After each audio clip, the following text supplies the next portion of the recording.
ಕೋಟಿಲಿಂಗನ ಅಧೀನಕ್ಕೆ ಒಳಪಟ್ಟ ಪುಟ್ಟ ಗ್ರಾಮವೇ ಕುದುರೆಕೆರೆಬೆಟ್ಟು. ಈ ಗ್ರಾಮದ ಅಧಿದೇವತೆಯೇ ಅದ್ವೈತ ಪರಬ್ರಹ್ಮ ಸ್ವರೂಪಿಣಿ ಶ್ರೀಹರಿಯ ಸಹೋದರಿ ಶಿವಶಕ್ತಿ ಸ್ವರೂಪಿಣಿಯಾದ ಶಕ್ತಿ ದೇವತೆಯೇ ಶ್ರೀ ಆದಿಪರಾಶಕ್ತಿ ಸ್ವರ್ಣದುರ್ಗಾ ಪರಮೇಶ್ವರಿ ಅಮ್ಮನವರು.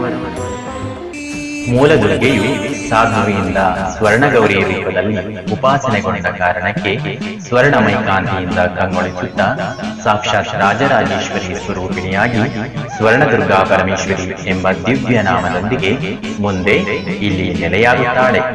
ಸ್ವರ್ಣಗೌರಿ ಇಲ್ಲಿ ಮಹಾಗೌರಿ ಸ್ವರೂಪಿಣಿ.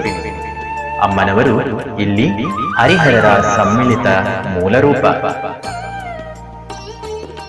ಅಮ್ಮನವರು ಮುಂಜಾನೆ ಸರಸ್ವತಿ ರೂಪದಲ್ಲೂ, ಮಧ್ಯಾಹ್ನ ಕಾಲದಲ್ಲಿ ಮಹಾಕಾಳಿ ರೂಪದಲ್ಲೂ, ಸಂಧ್ಯಾ ಕಾಲದಲ್ಲಿ ಮಹಾಲಕ್ಷ್ಮಿ ರೂಪದಲ್ಲೂ ಸ್ಥಿತ